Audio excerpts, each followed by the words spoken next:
The reason I'm so passionate about it is because ever since I started raising private money all the way back in 2009, I've never missed out on a real estate deal for not having the funding. This one particular strategy, this one particular skill set has had more of an impact on our real estate investing business than any other thing that I've learned about real estate investing. If you're a real estate investor and are wondering how to raise and leverage private money to make more profit on every deal, then you're in the right place. On Raising Private Money, we'll speak with new and seasoned investors to dissect their deals and extract the best tips and strategies to help you get the money, because the money comes first. Now here's your host, Jay Conner. All right. Thank you for joining us here on the Wealth Architect podcast. This is season 3, episode number 14. And, you know, I got to tell you, the past 3 seasons have been so much fun. We have spoke with so many wonderful people with so many amazing backgrounds, and we are learning so much. We got a great guest here with us today. His name is Jay Conner, and he's somebody who has helped thousands of real estate investors break free from the traditional financing and step into true financial control. He's a nationally recognized expert in private money lending, a real estate investor, a speaker, and an educator who has built a system for raising capital without relying on banks. That's a huge thing. Through his teachings, he's shown investors how to fund deals using private lenders, creating speed, flexibility, and scalability that traditional financing cannot match. Private lending, as many of you know, is one of the most powerful tools in real estate, allowing investors to structure deals directly with individuals instead of institutions, often backed by real estate as collateral. If you've ever felt stuck waiting on bank approvals, I know I have, and you're looking to scale your business faster with more control, this is a conversation you want to lean into. Please help welcome Jay Conner with Jay Conner Companies. Jay, welcome to the program. Emilio, thank you so much for inviting me to come along and talk about what I'm so passionate about, that being private money, private lending to get your real estate deals funded. The reason I'm so passionate about it is because ever since I started raising private money all the way back in 2009, I've never missed out on a real estate deal for not having the funding. This one particular strategy, this one particular skill set has had more of an impact on our real estate investing business than any other thing that I've learned about real estate investing.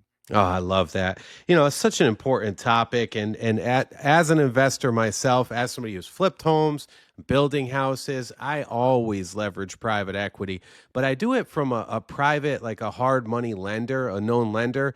And I love your style. I listened to a couple podcasts you're on. This is why we asked you to come on. And you have a whole different take of it, really. And I love this. So we're going to dive right in. Here's the deal, right, Jay? Most investors think they need banks to scale. What's the biggest lie people believe about financing real estate? Well, there's more than one, so I don't know if I can identify the biggest one. So this is not a lie. It's a misconception. It's a myth is what it is. And I had the same misconception. I have walked the walk of missing out on deals for not having the funding prior to me learning about private money. Here's the number one misconception. I believe that whoever had the money to loan, the bank, the mortgage company, the hard money lender. By the way, when we're talking private money in this world, I'm not talking about hard money. Hard money is institutional money. Private money is doing business with individuals, ordinary people, human beings that loan us real estate investors from and fund our deals from either their investment capital, liquid funds, and or their retirement funds.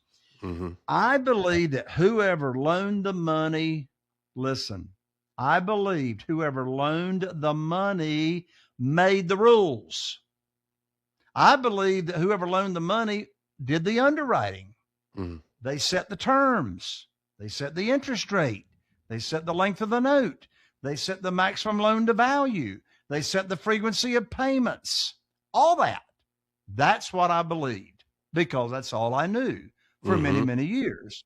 But then everything, Emilio, changed in January 2009. I had a line of credit at the local bank, and I'd been using mortgage companies as well. We started investing in single family houses here in Eastern North Carolina back in 2003. Those first 6 years, I relied on the local bank, line of credit.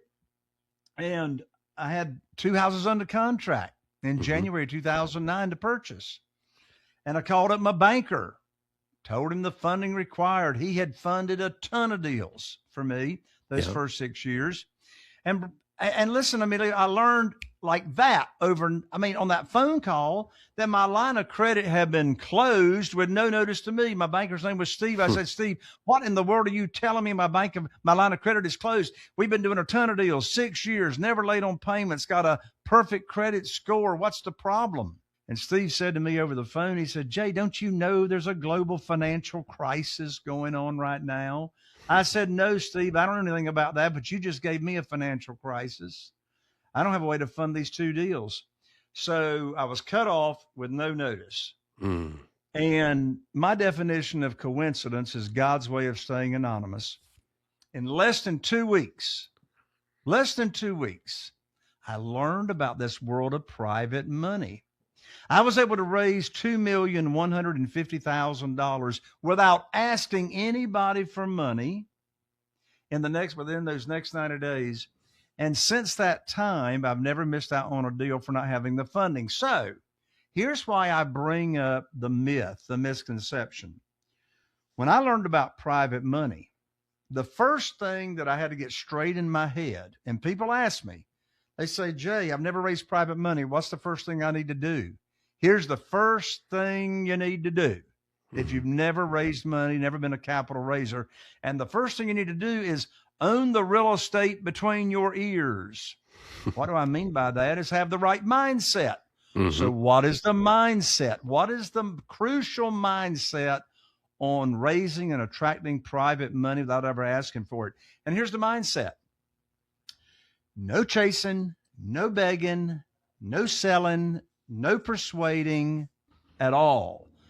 Hey, look, I got great news. If you're listening to this show and you've never raised money, guess what? There's no applications and you are already approved. Here's why.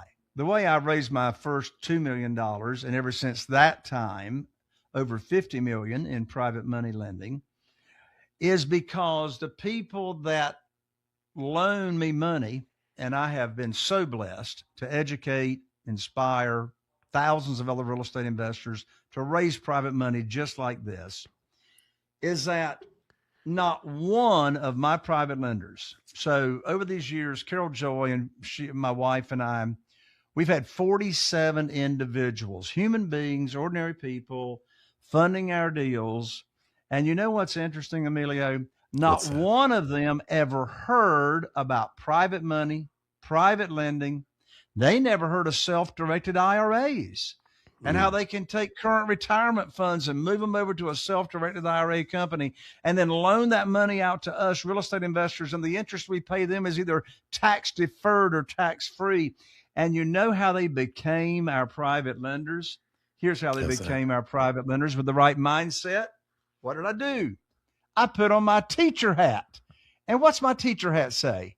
Private money teacher. Now, of course, I'm talking figuratively. I'm talking about the mindset. I'm talking about my heart.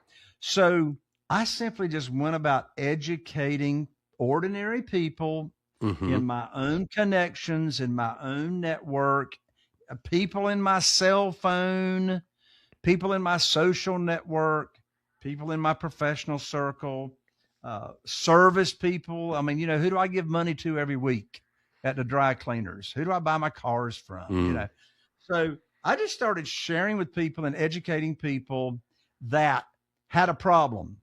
And the problem they had was they were not happy with their rates of return on their investments. They were sick and tired of earning pennies at the local bank in a savings account or a certificate of deposit. And so once I diagnosed that they were not happy with their returns, Then what did I do? I put on my teacher hat. I just simply educated them. And of course, I have a 5-step process on how to do that automatically. I just simply educated them on, well, here's how you can get returns safely and securely. I didn't go around throwing up on everybody about, hey, let me tell you about private money. Let me tell you about private money. Let me tell you about private money. No. Sure. First, that'll come off as salesy.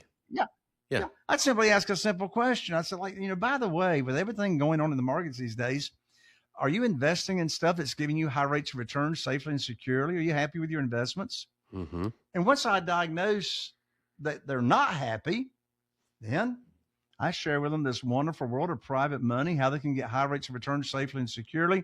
And again, you see, when you're borrowing from an institution or individuals that are already loaning out money, they make the rules, right? It's a negotiation.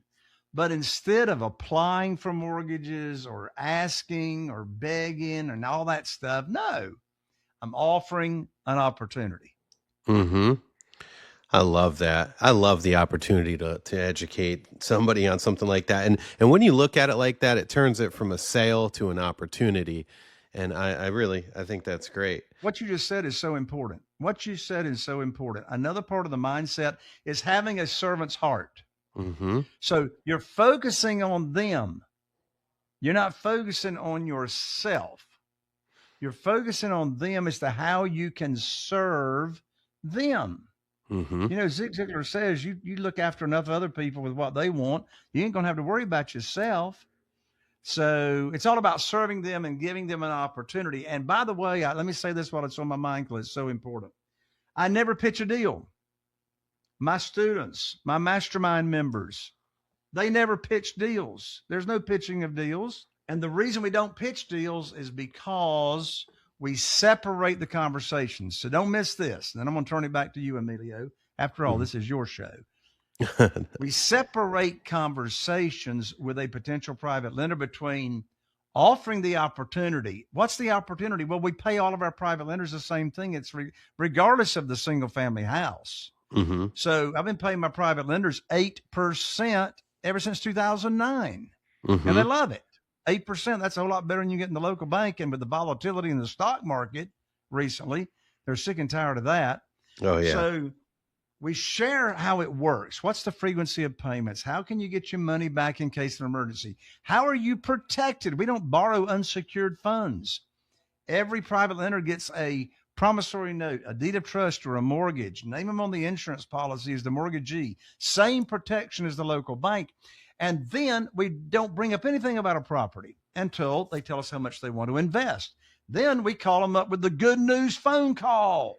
The good news phone call to deliver and put their money to work, and we get our deals funded 100% of the time. You mentioned earlier on that you educate people, you tell them about the self-directed IRAs.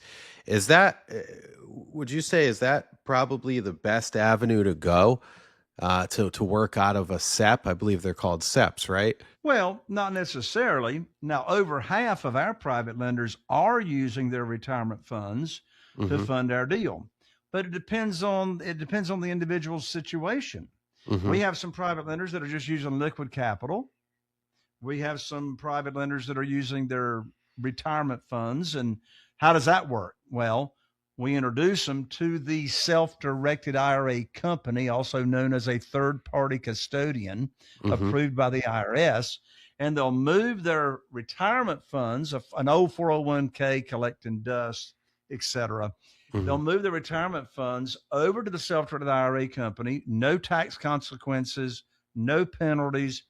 And once that account is funded, which normally takes a couple of weeks, then we'll put their money to work. They will invest those funds on a particular deal that we have. And then the interest that they accrue or we pay is paid back to their retirement account at the self-directed IRA company. And so it just depends on where they have money. We got some private lenders only doing investment capital. That's just liquid funds. We have other private lenders that are only using their retirement funds. And we have a number of private lenders that are doing both. They have just liquid capital and they have retirement funds. And so they'll use both. So It just depends on the situation that the individual has as to Sure. where their investment capital and or their retirement funds are and how much they have. The reason why I ask is I've met a number of private lenders over the years that have operated out of the self-directed IRA. And, a lot of them have been telling me, hey, Emilio, you need to get on this. You need to get into this, and you need to start putting any money that you earn from flip properties or properties you build into this and just keep operating out of it. And that's an area that I keep meaning to get into and interview somebody on. Is there a custodian or a company that you would recommend that I've seen some big ones out there, but is there somebody that you've worked with in the past you think would be a great guest for the Wealth Architect? How about one that I'm working with right now? Sure. Yeah. I mean, in fact, I'll give you two. Yeah. I'll give you two that are phenomenal. Awesome. Yeah. So Collin, Collin, Colin Taylor. Yeah. Colin Taylor, I've worked with for years, and he is with Inspira, Inspira. Mm-hmm. I get my deals with my private lenders that have their retirement funds with Inspira. I call up Colin. Well, actually, I don't. Brenda Smith, my office manager, does. Emails him. Here's the deal to be funded by, this particular private lender's retirement account. I get my deals funded in 7 days, Emilio. Beautiful. 7 days. That's a lot faster than what I've heard. Yeah. Mm-hmm. Yeah, 7 days. If you want me to introduce you to Colin, I'll be glad to do that offline, and you can have him come on. You can interview him. I'll tell you another fantastic individual that I've worked with for years. It's all about the network.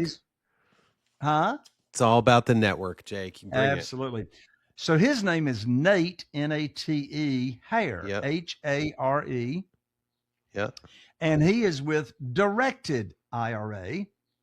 And these two individuals, these two companies are fantastic to work with. It all comes down to customer service is what it comes down to.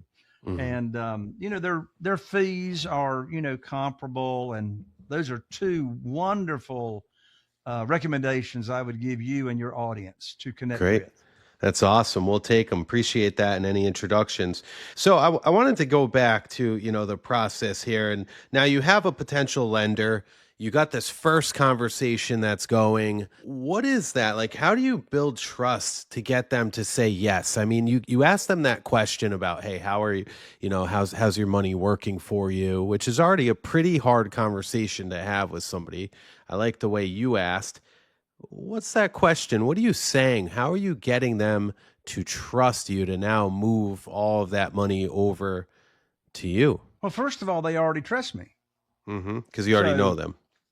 Yeah. I mean, I'm not talking with anybody about being a private lender with me unless I already have a relationship with them. Where do those relationships come from? I mean, you're going to run out of your own current connections sooner or later if you want to scale your business. Mm-hmm. So let's dive down into that, So there are 3 categories where you find private lenders. The first category is what I call your existing network that I alluded to a few minutes ago. Most of your existing network is already in your cell phone, right? They're already in your cell phone. There's another piece to your existing network that's really not existing. So I'll call it a separate category. And those are referrals from your existing network. Kind of like what I just asked you there, right? Always ask. Yeah. Always ask for the referral. Absolutely. And so in fact, tomorrow afternoon at 4 p.m. Eastern time, I've got a Zoom scheduled with 2 ladies that have been referred to me. Mm-hmm. Never met them before in my life. We started texting this past weekend based on the recommendation of a common, very trustworthy individual that I am very, very close to. Mm-hmm. He's very, very close to them. He's made the connection so that trust has been transferred already from his connection to them over to me. So the transfer of trust. Pretty much by the time you talk to someone that's been referred to you, they're ready to go. They just, I mean, they pretty much, they just want to make sure they understand the details. So you got your current network, you've got referrals, and then the next category is called what I call your expanded network. As I said, you're going to run out of your own. I mean, I got a huge network, right? I mean, I've got almost 5,000 cell phone numbers in my cell phone. So regardless of how small or large, you're going to run out sooner or later. So the next category is called your expanded network. How do you expand or blow up your network of trusted connections? Well, I teach a whole session on that at my live event, the Private Money Conference. But let me go ahead and give you a big one right here. A fast, like almost overnight way to blow up your trusted connections is by joining your local Business Networking International chapter. Dude, I am in a BNI here in Rhode Island. I love it. That has literally blown my business up over the years. Man, I'm talking about millions of dollars over the years. Unbelievable. You know what I'm talking about. The best connections. You learn how to public speak. Oh, man, absolutely. BNI all day. And so, my mastermind members, my Platinum Plus coaching clients, I require them to become active in a local BNI. And if there's not a local BNI, which there are in most places, I mean, here in the little Morehead City, North Carolina, 8,000 population, we started a BNI like 20 years ago. I love that. And so I require them to get involved. And here's the deal. As you know, I mean, Emilio, you're a Business Networking International member. The big secret there is don't join BNI to be a go-getter. You join BNI to be a go-giver, Giver. Amen. Amen. That's right. The giver's gain. Giver's gain. Ivan Meisner, coined that phrase, started BNI back in the 1980s. And here's a way you can be a go-giver. It's what I did years ago. After I joined BNI and I understand how it worked or whatever, I volunteered to be the education coordinator. Hey, that's what I do. Hey, Emilio, how did you know we have so much in common? Birds of the same feather flock together. And so what's the education coordinator? Well, for 5 minutes, at least in our local chapter, for 5 minutes every meeting once a week, I'm giving a 5-minute education on how to be a better BNI member and how to be a better networker. Well, how in the world did I do that? I read Ivan Meisner's books and take a chapter out of his book and condense it and summarize it into 5 minutes. Well, what's that do? You're serving, but at the same time, there you are in the spotlight, education coordinator. So now you're viewed as one of the go-to members of your local BNI membership. I teach many other ways to blow up your network very quickly, but BNI is one of my favorites. I love that. Amen. That's fantastic. So it's so funny how much that I have in common with so many of our contributors, and that's a big one. Well, so how do you know what I think about that, Emilio, real quick? I don't know whoever What's came that? up with the phrase and the belief opposites attract. I think that's the most stupid thing I ever heard in my life. I want to be around other people that are like me, like-minded, better than me, same core values. Yeah. Oh yeah, I want to be around people better than me, but I want us to have the same standards. That's right. Standards is everything. So Jay, how do you structure these deals to the lender so that they feel protected, right? They're shelling over probably hundreds of thousands of dollars, maybe millions. And, but you still maintain control and profitability. How do you do that? So as I mentioned, we do not borrow unsecured funds. Some people will invest in a fund that's called syndication. So you may have a capital raiser that is got an SEC attorney that's drawn up a private placement memorandum. And let's say they're, buying an apartment complex And so they have a fund that people can invest in, and you're going to need to have your money tied up for 3 to 5 years. That's all well and good. I've got amazing friends, great friends in more than one mastermind group that I'm a member of. But in my world, we don't syndicate. Okay. I'm not raising money for a fund. In my world, here's how we protect our private lenders. Everything that I'm investing in are single family houses. So with single family houses, the raising of capital is not regulated by the SEC, the Security Exchange Commission. And here's why. Because I'm not borrowing unsecured funds. Every private lender is getting a promissory note and either a deed of trust or a mortgage, just depending on the state that you're in. So we are collateralizing the note. We're collateralizing the note, and we're giving the private lender the same protection as the local bank or any kind of institutional money would get. They're getting, it's collateralized by the mortgage or deed of trust. They're named on the insurance policy as a mortgagee. They're named on the title policy as additional insured. How are we protecting them? In addition to that, we're not borrowing more than 75% of the after repaired value. So we're renovating all these houses. And so, and I didn't say 75% of the purchase price. I said 75% of the after repaired value. That's why, because we're buying these properties at a discount, we always bring home a big check when we purchase the property. Because let's say, for example, using small numbers, let's say I'm buying a house that's got an after repaired value of $200,000. 75% of $200,000, 75% is $150,000. Sure. But I might be buying that house for $100,000. And there might be $30,000 of renovations. Well, follow the money. Follow the money. $20K in your pocket. Well, maybe $10K after closing. Well, that's after renovation. So actually I got $50K. I got $50K in my pocket when I purchase, because there's no draws. There's no draws in this world of private money. So I go to closing. My private lender wires $150,000 in this example to my real estate attorney's trust account. See, the private lender never sends money directly to the real estate investor. No. All money is sent directly to the closing agent, the title company, or real estate attorney. Here in North Carolina, all closings are done by a real estate attorney. Same here. So I go to closing. There's the $150,000 sitting in the real estate attorney's trust account. We got a settlement HUD statement. So of that 150, 100,000 is going to go to the seller.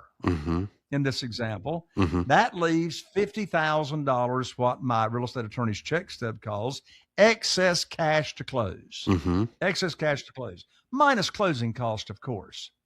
So I'm going to get a $50,000 check, excess cash to close. I'm not sending any of my money to the closing table. I'm picking up a check, and I'm going to take that $50,000. And in our example here, I'm going to use $30,000 for the renovation. That leaves me $20,000 to carrying cost. Maybe my private lender needs monthly payments to supplement income. So I'm going to use part of that $20,000 to pay their interest monthly if they're needing the income. That's the way it works. That's how they're protected, right? That's another way we protect them, is money doesn't come directly to us. It goes to the real estate attorney's trust account. All right. So you're renting these properties out. So you're buying them, you're rehabbing them, you're renting them out. No, you're not. I'm not renting them out. If I'm renovating them, I'm not going to leave private money buried in them. If I'm renovating them and turning them into brand new, beautiful homes, I'm going to put them in the multiple listing service and cash out. Got it. However, Emilio, I've sold a lot of homes over these years on lease purchase or rent to own. And what I do with those is, if I buy it creatively, say subject to the existing note or with seller financing, and there's no major renovation involved, I'll sell it on rent to own. Or I can use private money to purchase that home. But if there's not a major renovation involved, then I'll sell it on lease purchase. I've just learned the hard way. I tell you, Emilio, most of the most important lessons I've learned, I had to screw it up first Yeah. to get it right. Yeah. So I got tired of renovating homes and turning them into brand new homes and then selling it on lease purchase.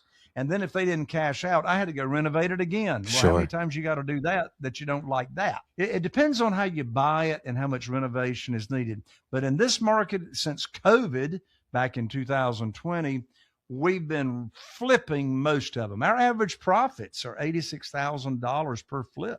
Wow. You know, we've seen our profit margins really shrink here in Rhode Island, and a lot of that was from wholesalers. Wholesalers really took a large market share here. You know, they're eating up so much of the equity. There's really not much left for the flippers. Are you running into that in North Carolina? Well, I can't really say. Well, yes, I can say. What I was getting ready to say was I've never wholesaled a property in my life because Yeah. I've stayed in every deal I've done. I've flipped over 500 houses. Yeah. Nice. However, I have bought some houses from wholesalers, Yeah. but not recently. There's no These margin. Wholesalers, like there's no margin. No. So guess what? I don't buy from wholesalers. I do my own marketing. Me either. I bought one or two from wholesalers, and they were both, you know, break evens. All set. You got to find the deals. You know, I'm so curious. Where are you finding the deals? Like, where are you finding these distressed properties? Well, now, Emilio, that's a whole nother episode, but I'll Yeah. give you the 30,000 foot answer. Yeah. So here we go. Let me blast it out to you. All right. And so these are not in any particular order because I do it all. Mhm. I do it all. Number one, I have a foreclosure direct mail system that Carol Joy, my wife, and I started putting together back in 2004, Wow. 22 years ago. We track and direct mail every family that is facing foreclosure, that's in pre-foreclosure. And we serve those people. We have a 8 sequential letter campaign that each letter is mailed out. They're all different. Mailed out every 3 days apart. Takes 24 days to go through the cycle. Mm-hmm. And so serving those people, we put money in their pocket. We help them get back on their feet. We never buy for what they owe. We help them. It's a win-win-win scenario. Mm-hmm. Secondly, direct mail, again, inherited properties. So we direct mail to pre-probate. And the reason we do that is because here in North Carolina, real estate does not go through probate. Wow. Real estate does not go through probate, which is very out of the ordinary with most states. Sure. So we do a 3-letter 90-day sequential campaign to families that have inherited property, that own real estate. And we show up with a servant's heart, serving them to help them walk through that process. Interesting statistic across the nation. Within 2 years of someone passing away that owns real estate, within 2 years, that property is sold and no longer in the family. How else? Google ads, pay-per-click. Google ads. You can do either pay-per-click or you can do pay-per-lead. Mm-hmm. What's the difference? Pay-per-lead is you are paying a third-party vendor that's running pay-per-click campaigns in your local area, but you're not paying Google any money. You're paying the company, the third party, per lead that they provide you that came from Google. Mm-hmm. Outbound calling. I bought houses from outbound calling. I've had full-time outbound callers that call all different kinds of lists: absentee owners, distressed, code violations, utilities that have been turned off. I mean, you know, as Emilio, as a real estate investor, there's, you know, a ton of different categories. Mm-hmm. Facebook, buy a lot of houses off of Facebook. So I run 2 different campaigns a day. One's called the generic campaign. The other's called the distressed seller campaign. So I just got 2 different ads running, and both of them have me holding a yellow sign on a street here in Morehead City, North Carolina, that says, "I buy houses," with the phone number on the sign. You know, Facebook won't let you put a phone number in the ad, but my phone number is on the picture Smart. of me holding the bandit sign. There's lots more, but at least that's a start to the conversation. I mean, and I've got like 10 other questions I could be asking you here, but I would just say this to any of our listeners. If you are interested in any of this content, and if you're interested in how to raise private money and scale your real estate business without banks, and you want to hire a coach to do so, you should really go ahead and contact Jay Conner at jayconner.com. That's JAYCONNER.com. And you can find out so much more.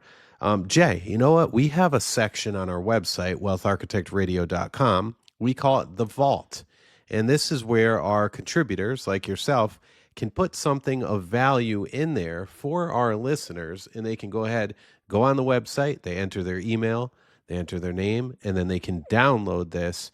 Do you have anything you want to add to the vault? And if so, what is it? Absolutely. I've got all kinds of things we can add to the vault. In fact, 3 things. You can add all 3 if you want to. Yeah, we'd love it. So the first one is, one of the common questions I get with new capital raisers is, how do I start conversations? I mean, what do I even say to a potential private lender to start the conversation? So I have my Private Money $1 million script collection. Perfect. There's 12 different scripts of how to start conversations, how that should go. Mm-hmm. And so if you're listening to this show, you go there into the vault, you can download the very first script. It's called the Curiosity Opener Script, how to start a conversation. You can download that script absolutely for free. It's a PDF. And you can get it at jayconner, JAYCONNER.com/scripts, jayconner.com/scripts. Secondly, my national best-selling book is called Where to Get the Money Now, How and Where to Get Money for Your Real Estate Deals Without Relying on Traditional or Hard Money Lenders. And so this book, I will autograph it for you. I'll express mail it to you. You can get it for $20 on Amazon, but don't go to Amazon. Let me just give you the book for free. Just cover shipping and handling. You can pick up my book at jayconner.com/book, jayconner.com/book. And then thirdly, I put on in person live the Private Money Conference. The Private Money Conference. There's not another live event like it in the nation. And you want to raise private money, get yourself in person. I have real estate investors come from all over the nation here to our hometown in Eastern North Carolina. You can go check it out and read all about it at www.jayconner.com/event. Awesome. jayconner.com/event. It's a $3,000 event for you and a guest for 3 days. But guess what? Because you are here listening to Emilio's show, you and your guests get to come for free instead of $3,000. Wow. With only a $97 registration fee to reserve you and your guest seats. So there's 3 great big gifts for you. Take advantage of all 3. Wow, that's amazing. Awesome. Jay Conner, real estate investor, coach, entrepreneur. You're the man. Appreciate you being here with us in the Wealth Architect Radio. Thank you, Emilio, for having me. You're welcome. Awesome. Are you feeling inspired by the knowledge you gained in this episode? Then head over to jayconner.com/moneyguide. That's JCONNER.com/moneyguide and download your free guide that shares 7 reasons why private money will skyrocket your real estate investing business right now. Again, that's jayconner.com/moneyguide to get your free guide. We'll see you next time on Raising Private Money with Jay Conner.